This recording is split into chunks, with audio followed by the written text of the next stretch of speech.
ደቂቅ ኢትዮጵያ ልብ አንጠልጣይ የህይወት ታሪክ ክፍል 7 ደራሲ ዮሴፍ አባይ ተራኪ ረዚቃ ሙሐመድ ለሚስክ ዩቲዩብ ቻናል አዲስ ከሆናችሁ ላይክ ሼር እና ሰብስክራይብ በማድረግ ቤተሰቦቼ እንድትሆኑ በአክብሮት ጋብዛለሁ። ቪዲዮን ላይክ በማድረግ ጀምሮ ገነት ተስፋ ይጠረጥረኛል ብላ አስባ አታውቅም ነበር። የዛ ቀን ምሽት ንግግሩ ግን አዲስ ስሜት ፈጠረባት። ከመጀመሪያው እንደማያምናት አድርጋም ገመተች። እስካሁን የሆነችለትና የሰዋችለት ጊዜ እምነት ካላደረሰበት ምንም ነገር ጠንካራ ሊያደርገው እንደማይችል ነው ያሰበችው። ጥርጣሬውን ስታውቅ ቀዝቃዛ ሆነች። ራሷን ከዚያ በላይ አሳልፋ መስጠት እንደሌለባት ነው የደመደመችው። አንድ ቀን ሰበብ ፈልጎ ሊርቀኝ ይችላል ብላ ገመተች። ለመለየት ሰበብ የሚፈልግም መሰላት። ከዚህ በፊት አስተውላቸው የማታውቀው የባህሪ መለወጦች አሁን ግልጽ ሆነው ታዩት። ፈራች። የሃይማኖት እጣ ወደ እሷ እየመጣ መሰላት። ወንዶች ሊርቁሽ ሲፈልጉ መጀመሪያ መነጫነጭ ይጀምራሉ። ሲነጫነጩ ምክንያት እየፈለጉ ነው። ትንሽ ቀዳዳ ሲያገኙ ደግሞ ጥፋተኝነት ተሰምቶሽ አንቺን መለየት ነው የሚፈልጉት። ጥፋት ባታጠፊ በፍቅር ስለታወርሽ ብቻ ይቅርታ ትጠይቂያለሽ። መለየት ስለምትፈሪ ብቻ በደሉን ትሸከሚያለሽ። ለፍቅር ብለሽ ወንጀለኛ ትሆኛለሽ። በመጨረሻም ጥፋተኝነት ሲሰማሽ ይለዩሻል። ያሸነፉ ሆኖ ነው መወጣት የሚፈልጉት። ወንዶች የህሊና ነጻነት ሌላን ሰው ያለ ወንጀሉ በመክሰስ የሚያገኝ ይመስላቸዋል ያለቻት ትዝ አላት። ተስፉም የፍቅር መንገዱን ወደ መለያየት እየቀየረ ልቡ እየተንሸራተተ እየሄደ ያለ መሰላት። ንጽህናዋን ስለምታውቅ የተስፉ ውንጀላ ምክንያት ፍለጋ ሆኖ ነው የታያት። ከዚያሽ ቀን በኋላ ለስልኩና ለደብዳቤ የነበራት ጉጉት እየቀነሰ መጣ። ነገ ሊጸጸት የሚችል ነገር ድጋሚ ላለመስራት መጠንቀቅ ጀመረች። ውስጧ የተሰማትን ሳትነግረው ያዋጣል ያለችውን መንገድ ነው የተከተለችው። ከተስፉ ጋር ቀሪ ህይወቷን አብሮ የመኖር ህልሟ ግን ፈጽሞ አልጠፋም። ተስፉ የገነት የባህሪ መቀየር ታውቆታል።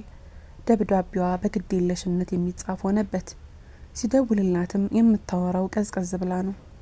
አንዳንዴ ጽፎላት አትመልስለትም። ደውሎ ለምን እንዳልጻፈችለት ሲጠይቃት እንዳልተመቻትና ስራ እንደበዛባት ነው የምትነግረው። ምክንያቱ አይዋጥለትም። በፊት ስራ ቢበዛባትም ለሱ የሚሆን ጊዜ አታቅም ነበር።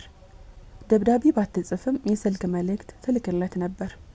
አሁን ግን ያ ነገር እንደቀረን የተረዳው። የድሮዋ ገነት ናፈቀችው፣ ግን ማግኘት አቃተው። ለፍቅሩ ምላሽ ፍቅር የምትሰጠው ገነት ላትመለስ የሄደችን መሰለው።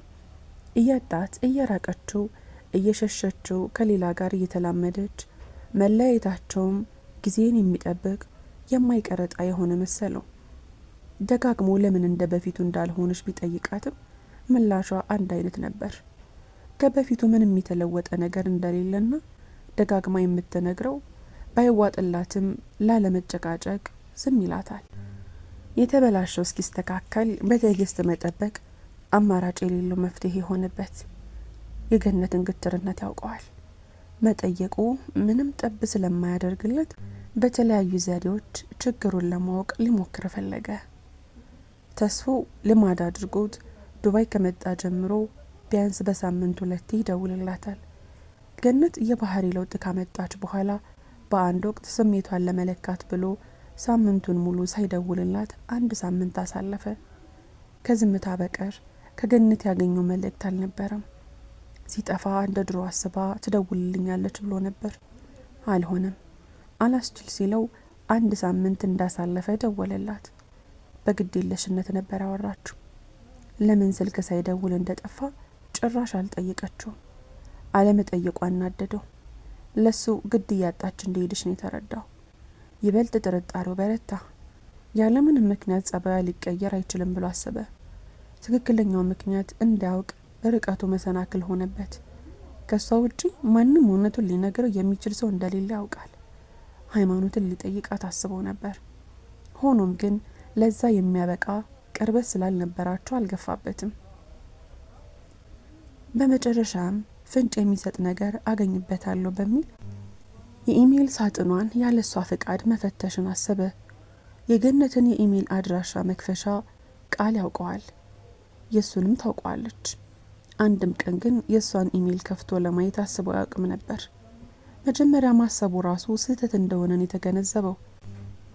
ጭንቀቱ እየጨመረ ሲመጣ መፍትሄ ከሆነ ብሎ አድራሿን ሊፈትሽ ወሰነ። ኢሜሏን ከከፈተ በኋላ ያደረገው ነገር ስህተት መሆኑን በመረዳት መዝጋት ፈልጎ ነበር፣ ግን አልቻለም። ማን ምን እንደላከላት የማወቅ ጉጉቱ ጨመረ። ከማን ጋር እንደምትጻጻፍና እሱ የሚያውቀው ሰው ጋር የምትጻጻፍ እንደሆነ ማወቅ ፈለገ። ከደብዳቤዎቿም ስለ ባህሪዋ መቀየር ላገኝ ይችላሉ ብሎ ማሰበ። አብዛኞቹ ደብዳቤዎች እሱ ናቸው።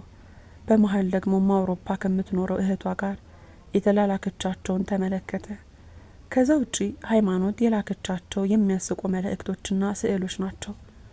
እሱ የማያውቀው ሰው ደብዳቤ የለም። ሁሉንም ደብዳቤዎቿን ቢመለከትም ምንም አላገኝም። የትኛውንም በዝርዝር ሳያነብ ኢሜሏን ዘጋው። አእምሮ ሊያርፍለት አልቻለም። የባህሪዋ መለወጥ አስጨንቆታል። በፍቅራቸው የገባውን ንፋስ ምንጩን ማወቅ ቢፈልግም አቅጣጫውን ግን ማየት አልቻለም። ሀሳቡ ዞሮ ዞሮ ኢሜሏ ጋር ይመጣል። በነጋታው እንደገና ኢሜሏን ከፈተ። አዲስ ደብዳቤ ከእህቷ መጥቶላታል። ሌላ ምንም ነገር አላገኘም። ወደ ተላኩ ደብዳቤዎች ማስቀመጫ ሄዶ ፈተሸ።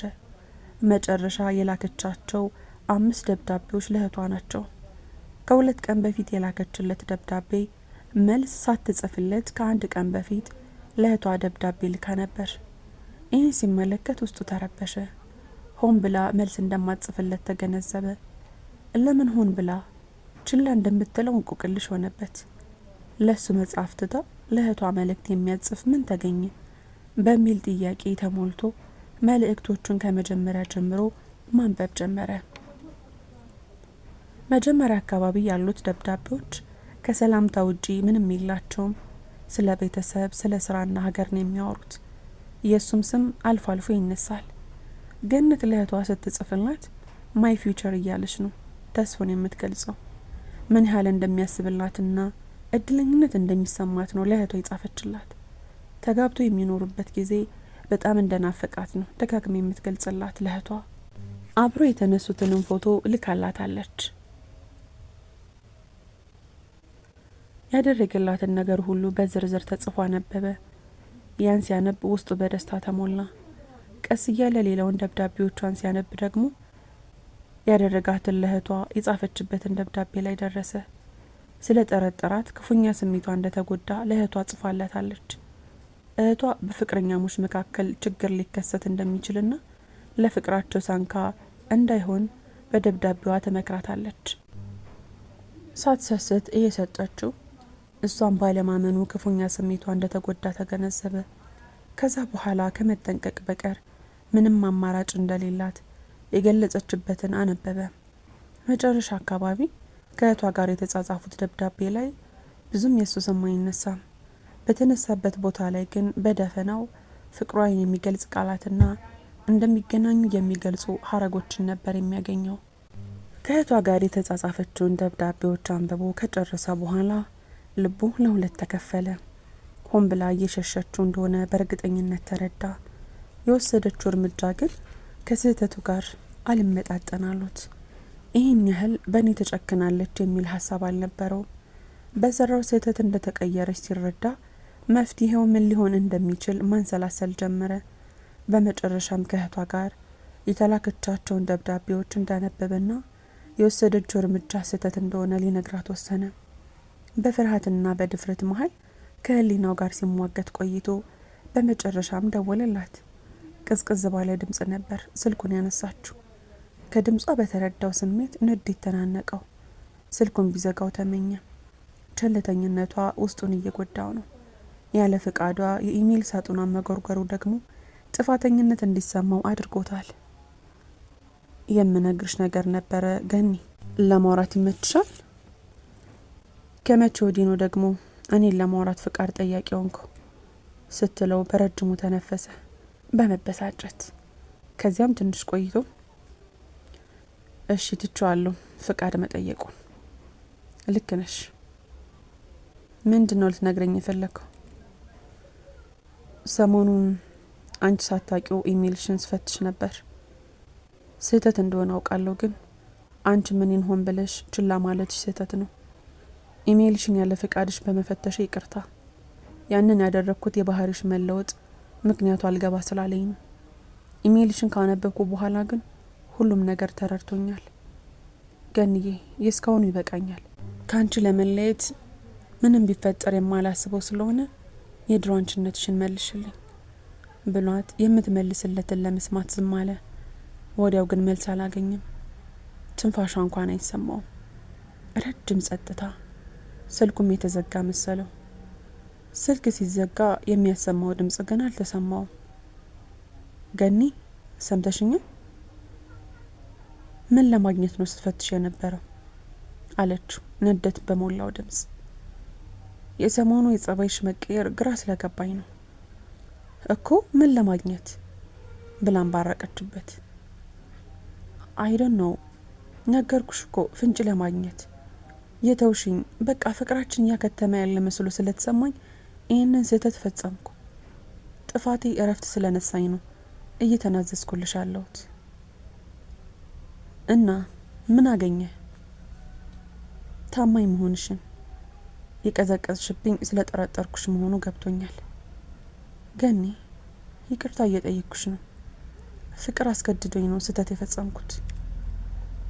ፍቅር የሚያስገድደው ስህተት የለም። አሁን ላወራ አልችልም። እሺ ቻው በቃ ብላ ስልኩን ዘጋችሁ። ደግሞ ሲደውልላትም አታነሳው።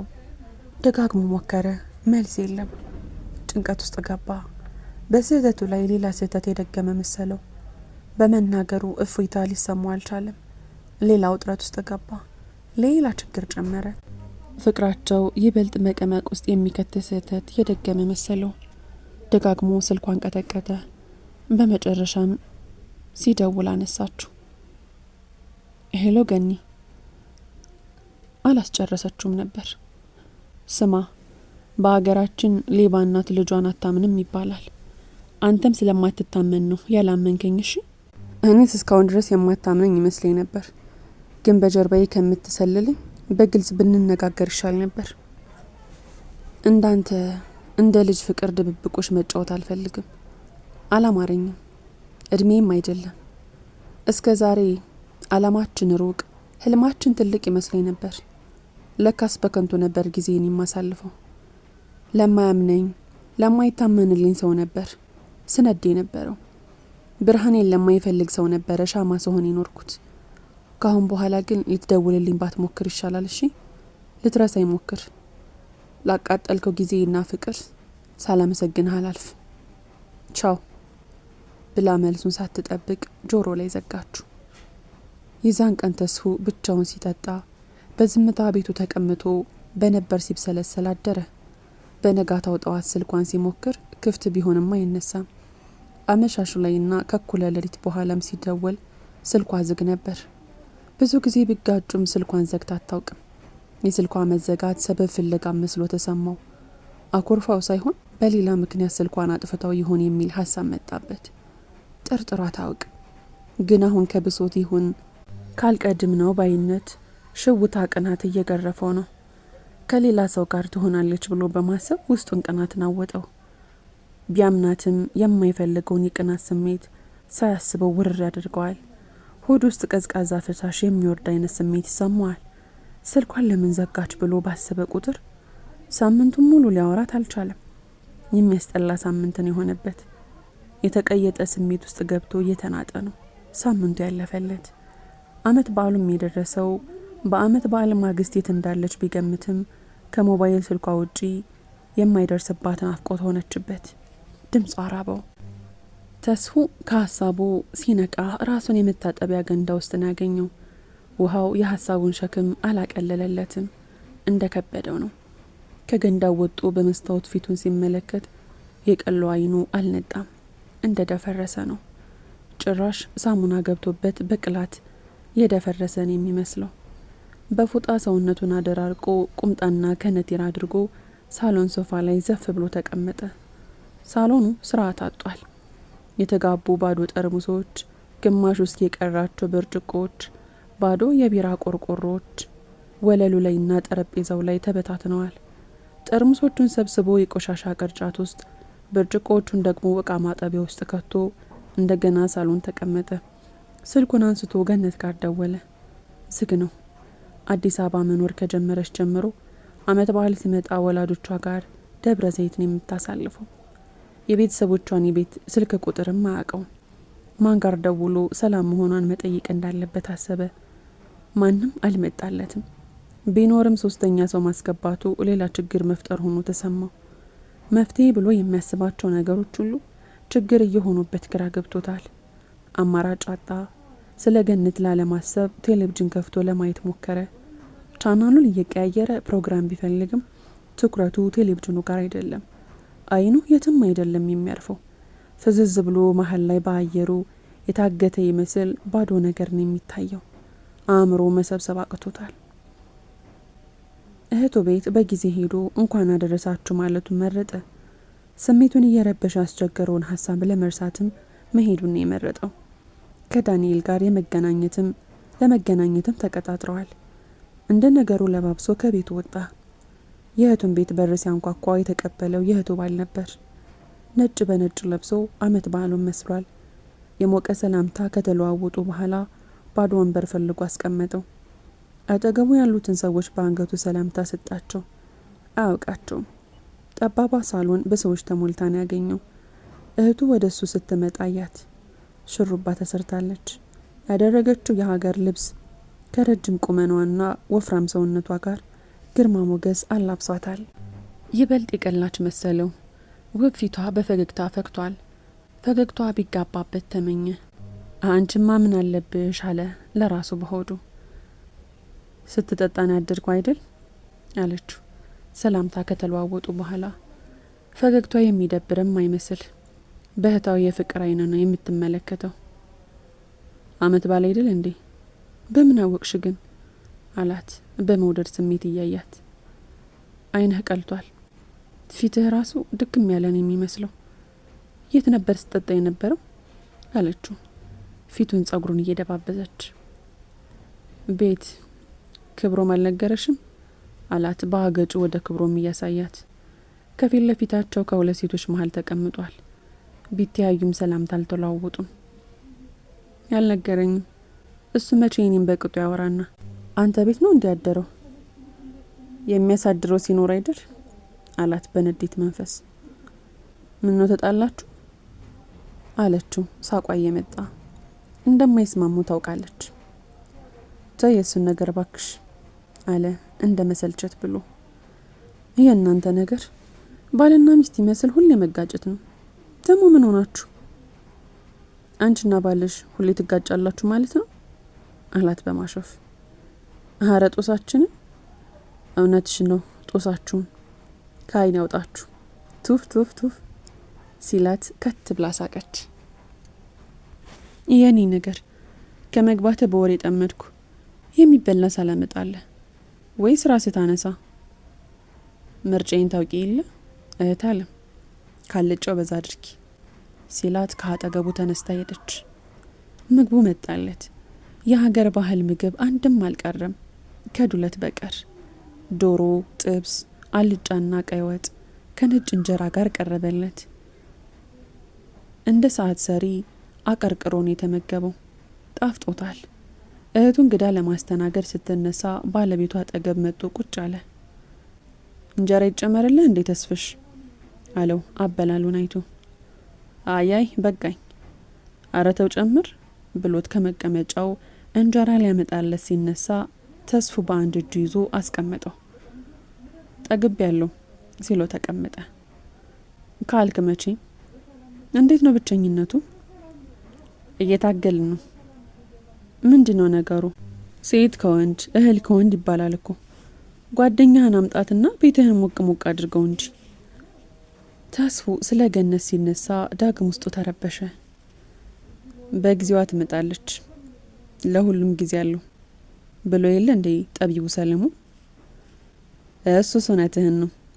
እንዴት ነበር የበዓሉ ማግስት ብሎ ጠየቀው የእህቱ ባል። ጥሩ ነበር። ለምን እኔ ቤት አልመጣህም? ስራ ነው ትላንት ያመሻሁት። ስትጠጡ ነው ያመሻችሁት? ምን ይደረግ ብለህ ነው? አይ እሱስ ብዙ የሚደረግ ነገር አለ። መጠጥና ጫት እኮ የሰነፍ መዝናኛዎች ናቸው። መጠጥ ያጠፋል እንጂ አያኖርም አለው በሚገስጽ አነጋገር። የእህቱ ባል አጥባቂ ሃይማኖተኛ ነው። ህይወቱን እንደ ቃሉ ለመኖር የሚጥር ደግ ሰው ነው። ቢሆንም አንዳንዴ መጠጥ ያስፈልጋል አለ። እረ መጠጥ መቼም አያስፈልግም፣ ከተቻለስ ጭራሽ አለመቅመስ ነው። ወሬያቸው ወደ ክርክር የተለወጠ እስኪመስል ድረስ ብዙ አወቁ። ለሞት ያብቃኝ እንጂ ማንም እንዲያዝንልኝ አልፈልግም ሲለው በአባባሉ ተደናገጠ። ተው እንጂ እንዲያትበል፣ እህትህ እንዳትሰማ ታዝንብሃለች። ህይወትን የመሰለ ጣፋጭ ነገር እያለ የምን ሞትን መምረጥ ነው አለው ሰውነቱ በተስፎ ንግግር እየተንገሸገሸ። ያኛው ዓለም የዘላለም እንደሆነ ነው የምናምነው አይደል ብሎ ተስፎ ጠየቀው። አዎን ብሎ አስረግጦ መለሰለት። ታዲያ ሰው ለምን ከጊዜያዊ ወደ ዘላለማዊ ህይወት ሲሄድ ይታዘንለታል? ይችን አጭር መከራና ስቃይ እንባና ደም የበዛባት ዓለም ትቶ ሲሄድ በእልልታና በጭፈራና በሆታ እኮ ነው መሸኘት ያለበት። ሆ አለ የእህቱ ባል በተስፎ ንግግር ግራ ተጋብቶ። የዛሬው ንግግሩ ሁሉ ምሬት የተሞላበት የጨለማ ሆነበት። ምን ሆኗል ዛሬ ሰውየው ብሎ ራሱን ጠየቀ። ከዚህ በፊት በዚህ መልኩ ተስፉን ሲያወራ ሰምቶት አያውቅ። ለስላሳና ብዙ የማይናገረውን ተስፉን የሚያውቀው።